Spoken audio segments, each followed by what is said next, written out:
الله تعالی وی جنت ته داخلېدل ورې د دې دپاره به ډېره لویه قرباني پکار وي. روایت کې راځي وایي اووه کسان داسې چې د هغوی کې به الله تعالی د خپل رحمت د عرش د سوري لاندې سوری ورکوي. په هغې کې یو څوک دی امام عادل، عادل بادشاه. عادل بادشاه چې د سر اختیار دی او د هغې نه باوجود دا بادشاه لګیا دی د خلقو په مابین کې عدل او انصاف کوي، د خلقو حقوق نه خوري. صحیح شوه؟ نو لہذا لږ چې کم نن هغه زمونږ په دې موجوده حکمرانانو لږ نظر اوسغلوي که نه، لږ په دیم نظر اوسغلوي چې آیا په دې کې دغه کوالټي موجود ده او که نه ده. حالانکه علماء کرام لیکي محمود غزنوي رحمت الله علیه دا یو ډېر لوی او نیک بزرګ بادشاه تیر شوی دی. یو ځلې ماسخوتن چې کله د عبادت نه فارغه شه که نه نو خپل بستر لرالی په خپل پالنګ باندې پرېوتو. اوس کروټ په کروټ اړیږي راړیږي، آرام وله نه ورځي. نه چې لږ صحت تیر شه که نه محمود غزنوي رحمت الله علیه راپاڅېدو. د خپل محل د نوکرانو ته وایي وګورئ د محل په دې دروازه کې خو چېرته څوک پریشان نشته، څوک سوالګر خو نشته، څوک ضرورتمند خو نشته، وګورئ تاسو. نو د بادشاه چې کوم نوکران وي که نه هغه هم چې کوم نن هغه د غریب سړي پروا نه کوي. هغوی په دې محل کې تاو راتاو شو، بیا رالل وایي صاحب هېڅوک نشته. محمود غزنوي بیا رالی په خپل پالنګ باندې پرېوتو. بیا آرام نه ورځي که ډډې په ډډې اړیږي نو ډډې په ډډې اړیږي نو اوس څه چل کوي. په دویم ځل بیا راپاڅېدو، د دربار د نوکرانو ته ورشئ وګورئ څوک پوهي چې محمود غزنوي د نن آرام په خپل بستر باندې نه ورځي، نو څوک داسې یو مصیبت کې مبتلا شته. هغوی بیا محل کې دننه وګرځېدل بیا رالل.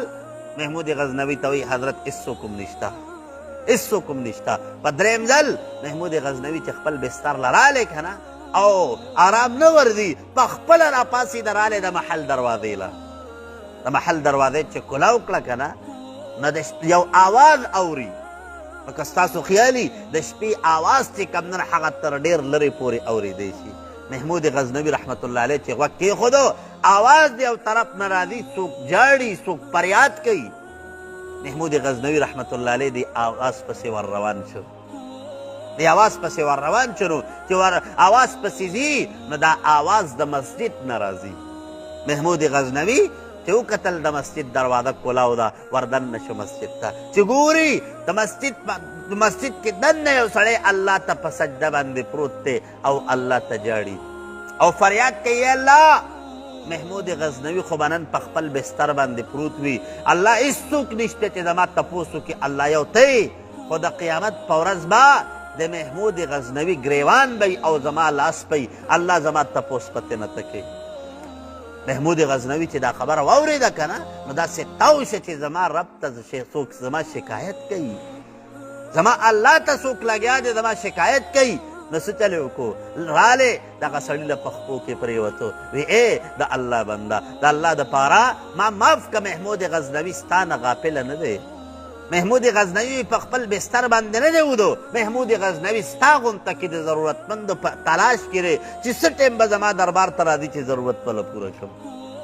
د نن زمانې بادشاهان به څوک داسې وکړي وی، د نن زمانې عمرا خو چې کوم نن هغه څه چې په لاره باندې راځي نو لوی خلق لوی ګنټه مخکې چې کوم نن هغه ورته ټریفک بندي، اکثر پکې بیماران دغسې ولاړ هغوی دړمني، څوک پکې چې کوم نن هغه څوک پکې ماشومان پکې داسې، څوک پکې اکسیډنټ والی، څوک پکې په څه تکلیف کې او که هېڅ وي که نه نو عامو خلقو ته تکلیف یې بس په سایډ باندې ودرولي وایي سیب راځي سیب راځي.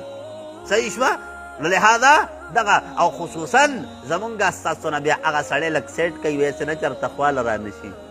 دا سیکیورټي دا خلق چې هغه ساتلی د څه دپاره یې ساتلی؟ زمونږ ستاسو دپاره که نه چې څو حالانکې دغه خلق یي چې زمونږ ستاسو د وجې نه دغه ځای ته ورسي نو بیا حالات یې دغه یي. نو لہذا پکار دا ده چې د خپل رعیت د خپل چې څومره هم ماتحت خلق دی که نه د هغوی د حقوقو خیال ساتل، د هغوی تپوس کول دا د حاکم وقت ذمهداري ده. خبره مو ذهن ته راله. خو زمونږ تپوس کله کوي چې کله الیکشن وي، زمونږ تپوس هله کوي چې کله راته ووټ ته ضرورت دی چې څه چل دی ووټ چې کوم نن هغه به په پلانکۍ ورځ باندې به ستاسو ورور ستاسو خادم ستاسو پلان کې چې الیکشن وشي که نه بیا ایسري هغه چې کمې وعدې در سره کړي زه به داسې کوم هغه هر څه چې کوم نن هغه په خپل ځای باندې نه یو حالانکې سره دا خبره ذهن کې یاده ساتئ عمر فاروق رضی الله عنه به فرمایل وی الله که د دریای دجله په کناره باندې یو سپی د لوږې او د تندې د لاسه مړ شه که نه الله د هغې به م رانه ته تپوس کې الله ډېر لوی رعیت تې راته راترغاړې کړی دی خبره مو دین ته راله